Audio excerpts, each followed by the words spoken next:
everyone. My name is Duaa Moharram, and I will be presenting on the Honeycomb Wellness Wheel today. You can go to the next slide. Oh, I have the clicker. Sorry. Huh? Oh, okay, great. Sorry, I've never used a clicker like this before. So to take us through a brief agenda, I'll be introducing myself and briefly the Honeycomb Wellness Wheel. I'll talk about scholarship and sense of belonging, some previous wellness wheels, as well as the context and design of this one. I'll take you through the wellness wheel itself, with some examples, and discuss when to use it before having time for some brief Q&A. So who am I? My name is Duaa. I am a graduate student in the College Student Affairs program at the Graduate School of Education. Thank you to my cohort for being here. I'm also a graduate assistant in the Dean of Students office at the Advocacy, Outreach, and Support office in the Department of the Dean of Students, and a graduate intern in the Office of Compliance in Title IX, and of course, a fellow in the lovely Research2Practice program with Dr. Bedley. So the Honeycomb Wellness Wheel is a wellness wheel designed to put forth the needs of Muslim students. It's meant for use in a context of case management, advocacy, and support, and was designed with student affairs, staff, and faculty in mind. So when I say student affairs, think Title IX office, violence prevention and victim assistance, as well as other functional areas such as recreation and residence life. Okay, so let's talk about some scholarship. Unfortunately, there is largely no literature on minority students of faith's meaning-making or development. Lori Peek, who is kind of my idol, her religious identity development model is the only one that exists for Muslim students. So this dearth of scholarship leads to a lack of competency among student affairs professionals and faculty in terms of working with Muslim students as a population. And thankfully, Patel and Geis did identify 3 components of competency in working with minority religious students in general, but it's not specific to working with Muslim students. And I'll take us through those components of competency. The first is the ability to engage non-religious and religious identities. The second, to navigate complex relationships towards and within religious groups for a positive solution that builds bridges and community. This is especially relevant right now as the Palestinian-Israeli situation continues to flare up tensions between Jewish and Muslim communities despite it not being a sectarian conflict. And the third competency is to be proactive in engaging with religious diversity on campus and to be preventative rather than responsive in the student affairs field. This is similar to the way restorative justice can be used to proactively build community as opposed to reactively respond to harm. Let's talk about sense of belonging. So sense of belonging is a feeling that one matters to the group and having a shared commitment to meeting each other's needs. We want all our students to have a sense of belonging. We also want them to be thriving. And thriving is defined as an intellectual, social, and psychological engagement in the campus community. So how can we ensure that our students are thriving? Well, sense of community is actually the greatest predictor for students to be thriving. Sense of community goes beyond a perception of belonging and involves students feeling that they matter to the community, to the institution, and meaningfully contributing to campus communities. So if you think about it, we want our students are thriving, and that comes about from them having a sense of community. And the greatest predictor for students having a sense of community, to students of color specifically, is spirituality. This matters because 90% of the Muslim community is students of color. So if we want our Muslim students to be thriving, we need to make sure they have a sense of community. And for them to have a sense of community, we need to be paying attention to their spirituality.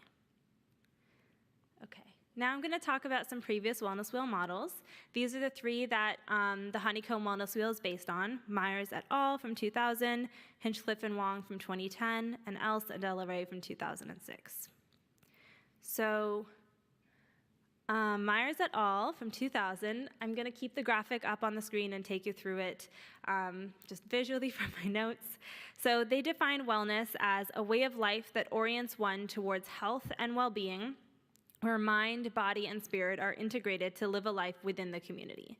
There are 5 tasks of wellness in this wellness wheel. I'm not sure if y'all can see them quite effectively enough, but I will take us through it. The first is spirituality. The second is self-direction. The third is work and leisure. The fourth is friendship, and the 5th is love. And these 5 tasks of wellness, as well as the subtasks of wellness, are what inspire the elements of identity in the Honeycomb Wellness Wheel, which I'll take us through later. Spirituality is actually identified as the core characteristic of healthy people in this wellness wheel, which I think is really interesting.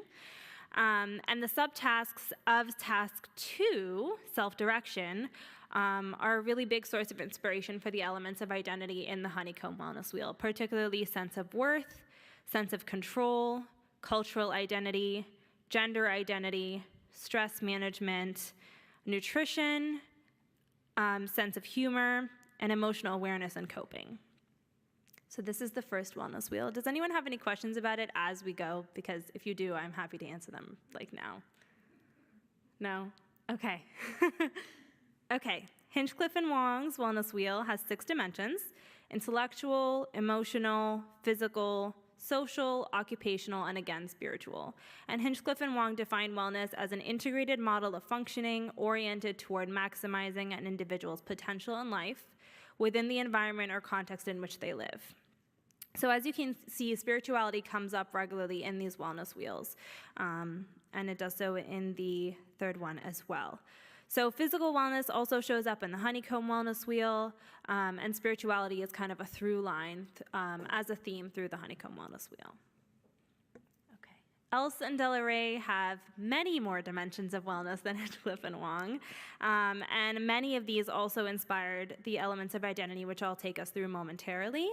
I'm going to call out the dimensions of wellness that inspired some elements of identity, but I won't take us through all of these because there are quite a few on the screen.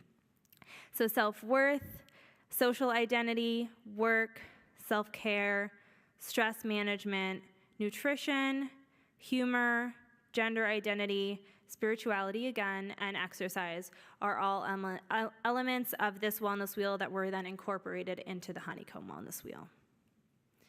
Okay. And finally, I'll talk about Bronfenbrenner's ecological model, which is a student development and learning model. It involves several layers of the ways we interact with the world. So at the center is the individual, and I'll take us through a model in a moment, but I just want you to have a basis of what the ecological model is. Then second is the microsystem, which is made up of daily interactions in one's immediate environment. The mesosystem is made up of interactions between a microsystem. The exosystem is made up of social and environmental contexts which impact a student's development. And the macrosystem is filled with more abstract things like cultural beliefs, values, customs, and social norms. And finally, the chronosystem involves the role of time. So this is the Bronfenbrenner's ecological model. I'll use myself as an example. So I would be at the center, at the individual. The microsystem would be friends and family. The mesosystem would be interactions that my friends have with my family, for example.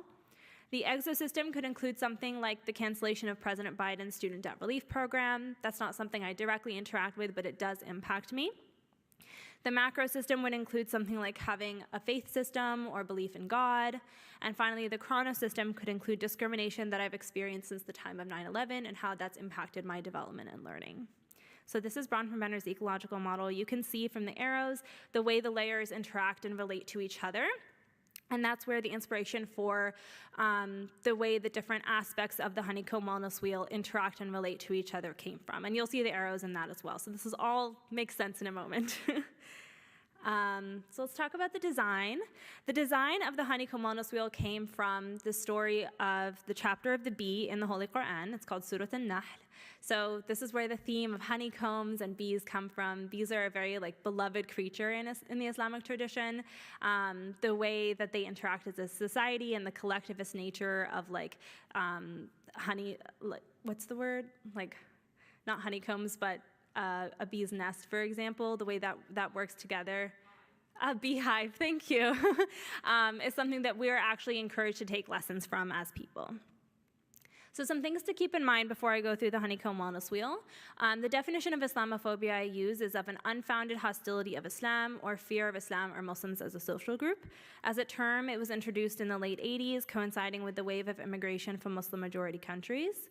The goal of the honeycomb wellness wheel is to help students develop a strong internal locus of control. And this is because a lot of students of faith and Muslim students as well have a very strong external locus of control because of their belief in God, in fate, and in something larger than themselves. So developmentally, it's healthy to kind of help them push towards more of a balance there and develop a strong internal locus of control in addition to their external locus of control. There are 10 pillars of wellness in the Honeycomb Wellness Wheel. The pillars of wellness are the honeycombs, or the elements of identity, which I'll go through in a moment. And I tried to parallel this with there being 5 pillars of Islam, which are the Shahada, or bearing witness to God and the Prophet, prayer, charity, fasting, and the holy pilgrimage to Mecca. And finally, the definitions of spirituality, religion, and faith are as follows. Spirituality is defined as subjective and inward aspects of faith, religion as institutional and outward expressions of faith, and faith as the intersection between those two. Okay, here it is, the long-awaited Honeycomb Wellness Wheel. So I'll take you through the different aspects of it first. The internal locus of control is the goal, and that's at the center of the Honeycomb Wellness Wheel. The elements of identity are what's in the honeycombs, and those are impacted by the external factors which are on the outside here. The external factors are discrimination against Muslim presentation and guilt and shame that one might experience from within the Muslim community. So you can see from the arrows the way they relate to each other. External factors impact the elements of identity, and the elements of identity impact the strength of the internal locus of control that someone has. So I'm going to take us through each of these honeycombs. Do we have time for that? Okay, great. So in terms of cultural identity, the Muslim community is actually quite diverse. It's 30% Black, 30% Arab, and 30% South Asian. So when you think about interacting with a student who comes from each of those cultural backgrounds, it's going to be very different. As an example, for a Black Muslim, they might be experiencing discrimination against their Muslim presentation and then anti-Blackness from within the Muslim community. And that can make a student feel out of control because of how people are reacting to the way they look or someone's perception of them. So when you're working with a Muslim student, it's important to keep in mind that it's not one size fits all. The Muslim community is not a monolith. When it comes to physicality, physical health is something that's important for all students, but for Muslim students, there's an added layer of it being a religious obligation or tradition to take care of your body. We've all heard the phrase, your body is a temple. Well, for Muslim students, there's something called an amana, which is a trust. Your body is an amana. This form has been entrusted to me for the time that I've been alive, and I have a responsibility religiously to take care of it. So this is something that can be helpful in actually improving someone's internal locus of control and their sense of agency over their life and their existence. When it comes to coping strategies, many Muslim students are going to experience discrimination, and I'll get into that into the next slide a little bit with some data. But they're going to be experiencing discrimination because of the environment in which we live and, unfortunately, the way the world works. They also might experience guilt and shame from within the Muslim community for any number of social identities they hold that the Muslim community doesn't necessarily react well to. So it's important to help them develop coping strategies to help improve their internal locus of control and help them feel a little bit more in control of what's happening to them in their life. Next is managing faith responsibilities. So as Muslims, we typically pray 5 times a day, depending on one's level of practice. And it can be really hard when you think about a student's schedule. They're running from class to class, especially on a campus like this one where you're taking buses to class, to find time to pray 5 times a day. So if a student is late to an appointment or perhaps late to a shift at work or stepping out of class to find time to pray, being understanding of where they're coming from with that can help them feel a little bit more supported in the classroom as well as in student affairs work.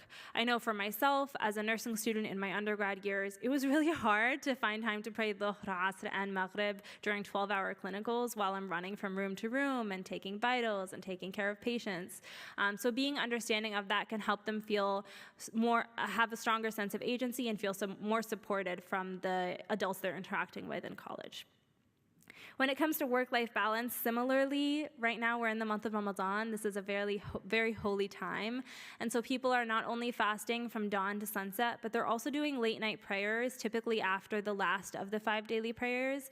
And those late-night prayers can last until 10 p.m. or 12 p.m. So imagine a student's level of responsibility, right, trying to manage not only their work schedule if they're working a part-time job, and their school schedule, and their homework, and on top of that, now fasting and doing late-night prayers.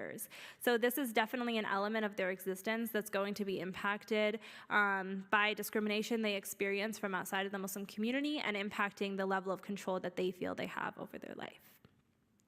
When it comes to self-expression, I genuinely think fashion is so important because it's a way that a student is expressing who they're becoming and who they are, right? And for Muslims, modesty is a really important concept in the faith. So as students are becoming who they are and expressing that through their fashion and through their clothing, they're also trying to negotiate that with the Islamic tradition or principle of modesty. And so when you're working with a Muslim student, being aware of potentially that conflict and that negotiation they're experiencing is really helpful in being supportive to them. And then in addition, for a Muslim woman who might be wearing hijab like myself, a lot of Muslim women are experiencing discrimination because of their visible presentation right now. And that can cause them to actually take off their hijab because they might feel a little bit like too out of control in their life because of the discrimination they're experiencing. So being aware of the context in which a Muslim student lives is really crucial. When it comes to sense of self, I think of the way sense of self and self-expression relate to each other as very similarly to the way gender identity and gender presentation relate to each other. Gender identity is much more foundational, innate. Gender presentation can be more fluid and change over time a little bit more easily. And so sense of self and self-expression are related to each other in that way, but sense of self is a little bit more foundational and innate to who somebody is. At the same time, there is a lot that Islam asks of us that might be difficult for someone to negotiate with who they're becoming, right? So does their sense of self align with what the faith is asking them to do? As an example, there might be a student who really likes to go dancing, and Islam asks us to not necessarily be in the presence of alcohol, at least not frequently. So given that there are not necessarily a lot of sober spaces for a student to go out dancing or to experience those kind of environments, that might be something as student affairs professionals we can creatively create opportunities for them to do and experience. Because otherwise, again, that might impact the level of control they feel they have over their life. And we want to be improving that sense of agency that they have. When it comes to self-control, similarly, there are things that Islam asks us to do, and there's also things that Islam asks us to not do. So there's what's halal and there's what's haram. And one of the things that a student might be practicing is observing the practice of not drinking alcohol, or the tradition of not drinking alcohol. And I think we can, acknowledge that a lot of campus norms do surround drinking in terms of the culture that undergrads might create.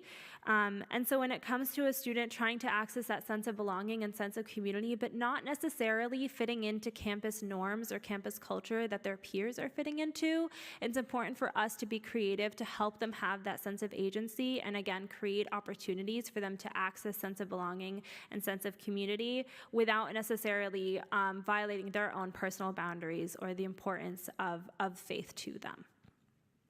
And finally, gender and sexuality. I do talk about them together because there is unfortunately a lot of homophobia and transphobia within the Muslim community and many religious communities. And so for a student who is queer and Muslim, it's super, super important as student affairs professionals and faculty to be supportive of both of those identities.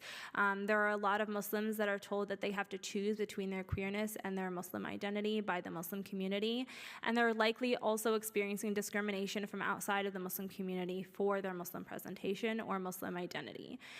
So as student affairs professionals and faculty, it's important to recognize that a lot of queer Muslims are going to feel like super out of control. They're going to feel as if what they're experiencing is not something they have any agency over because they might be feeling guilt and shame from within the Muslim community for the way they exist and present as queer people, and then discrimination from outside of the Muslim community for their Muslimness. So it's really important to encourage them to show up as who they are, to love and respect themselves and have that pride. And that might be something that they're not getting from a lot of places, and it can really make a difference in a student's trajectory and emotional and academic journey at school.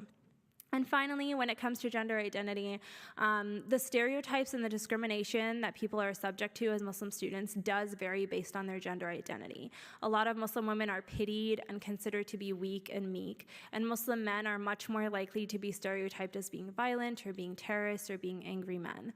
And so being aware of the context in which students are experiencing discrimination is also really helpful to understand how that might be impacting their sense of agency.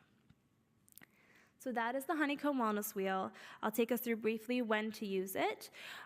So one of the times that it's helpful to use this tool is when there is a lack of institutional support for Muslim students. And as I mentioned, there is a lack of research and theory supporting Muslim students, so the lack of competency that is present in the field is really important for us to recognize, and hopefully this tool will help fill that gap. Another time is when there's heightened Islamophobia. The Council on American Islamic Relations released that there were 1,283 bias cases submitted in October alone, let alone since then. And research shows that the discrimination that is occurring right now against Muslim students is on par with post 9/11. So hopefully this will be a useful tool for you all. And finally, during significant religious and cultural moments such as Ramadan, we're actually in the last 10 days, so it's the most holy time, great time to use this, and Eid, which is coming up soon and will soon be in the academic year on a regular basis. Okay, so if there are any questions, thank you so much for listening. This would be the time.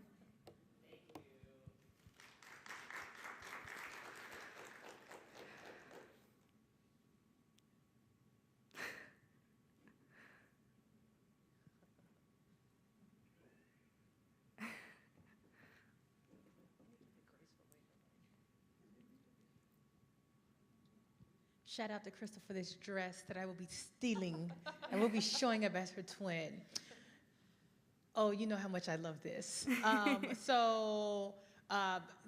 This formulation of how we show up in support, what support look like, and the particular infusion of Islamic principles into this practice, someone will ask you, right? So let's first enter Muslim students because that's who it's for. Some folks will ask you, how might folks who are looking to support students who are not Muslim but who are otherwise minoritized find utility in your instrument? And so I'm fascinated in that, but before I do that, remember that because I will forget it.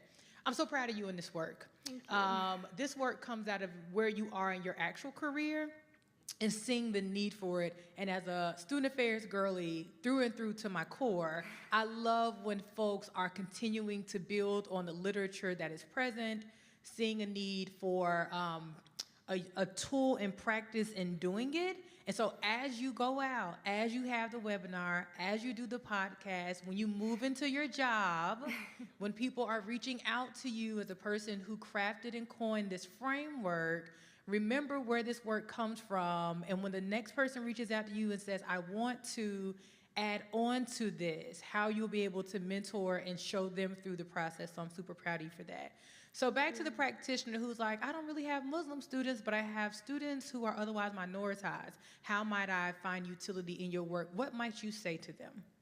I think a lot of this does apply to minoritized religious students in general. And so I think like the cultural identity piece is super applicable. A lot of religious communities are really diverse.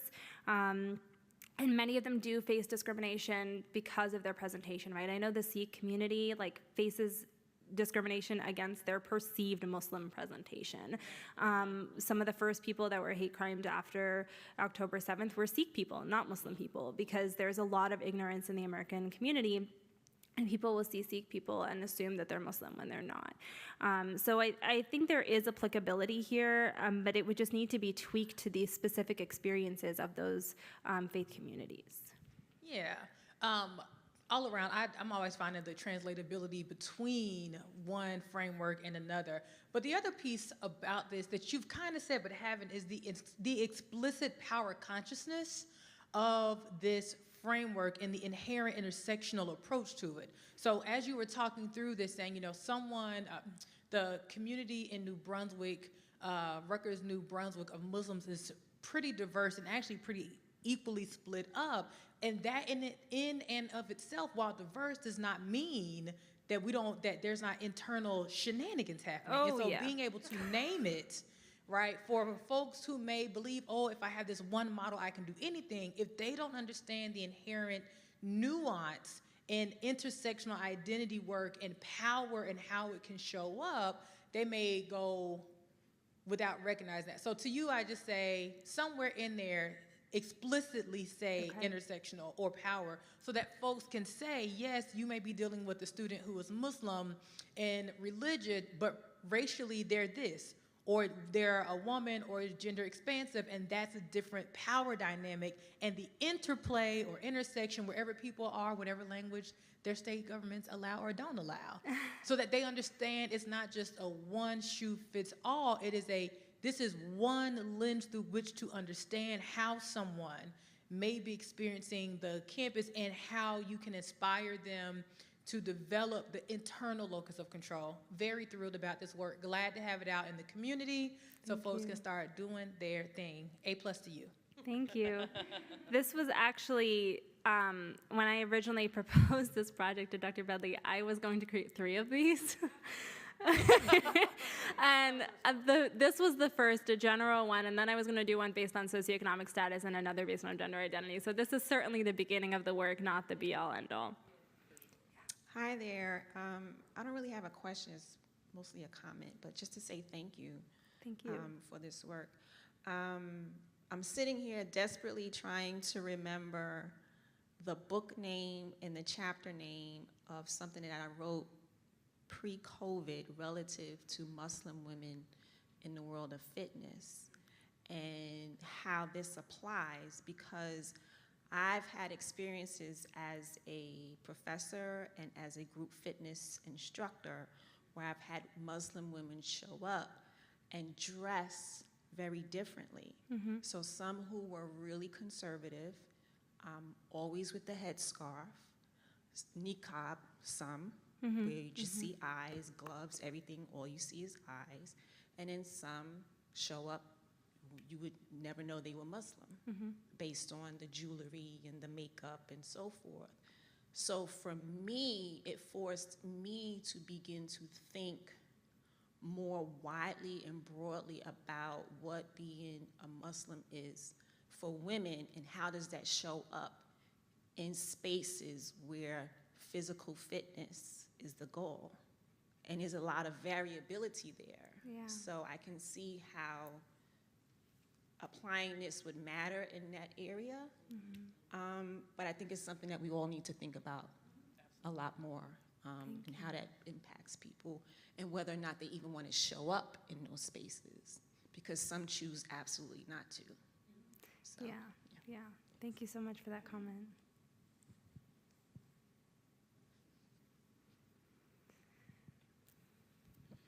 Yeah, I want to thank you for talking about sexuality and gender identity. As somebody who runs a lab here on campus, and it's called the Pink Lab. It's also a safe space for queer students to do research. I've also had queer Muslim students in my lab, and in part because they also know that my lab manager is Muslim, from a Muslim family. So there's a safe space, and I think it's really important that you can create safe spaces for communities that may seem opposing to each other if you do it in a way that it's like what you're talking about, being holistic. Right? Thank you. Thank you for Inclusive. having that lab. That's that's really exciting. Yes. All right. Can we get a round of applause? Thank you so much. Thank you, everyone. Give us a moment. We're going to queue up our gonna take the next presentation.